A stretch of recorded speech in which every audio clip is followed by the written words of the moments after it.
Salut à tous, du coup on se retrouve pour le WOD 3, donc j'espère que le WOD 2 déjà vous a bien plu avec les petites bouteilles, avec ça a été assez fun, on va essayer de garder un format assez rigolo, ok, faire des choses qui changent un peu de d'habitude. Donc je vous présente le WOD 3. Le WOD 3, nous allons partir sur deux parties différentes, ok, dans tous les cas les deux athlètes doivent réaliser les deux parties, ok. Donc encore une fois le but c'est de travailler en général à l'opposé, quelqu'un est chez soi, l'autre aussi également, donc dans tous les cas les deux athlètes font tout. Nous allons avoir une première partie qui va durer 5 minutes. Maximum de répétitions en 5 minutes, maximum de step-up, donc escalier, une boîte, peu importe. À vous de définir votre hauteur pour faire un maximum de répétitions. Bien évidemment, votre score sera en fonction du nombre de reps que vous avez fait, mais aussi de la hauteur sur laquelle vous avez choisi. Votre score sera votre nombre de répétitions fois la hauteur du step que vous avez choisi. Par exemple, je prends une box de 60 cm que j'ai chez moi, peu importe, une marche d'escalier de 50 cm.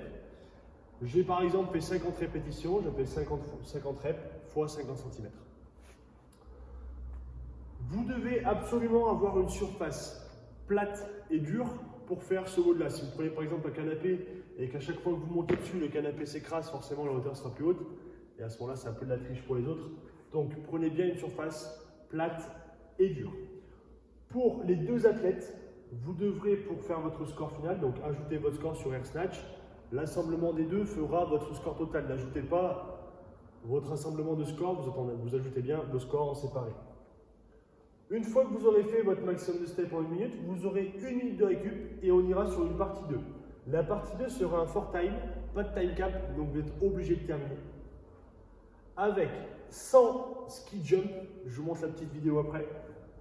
21 sit-up to burpees à une jambe, ok, je vous montre aussi après. 50, 15, 25, 9. Votre score est forcément le temps que vous avez fait sur ce WOD et il y aura un ajout des deux scores via AirSnatch qui sera automatiquement. Je vous montre tous les standards, bon WOD à tous et bonne chance. Pour la partie 1, vous devrez réaliser un maximum de step-up en 5 minutes. Vous devez faire une extension complète sur votre marche ou votre boîte et alterner jambe droite puis jambe gauche obligatoirement.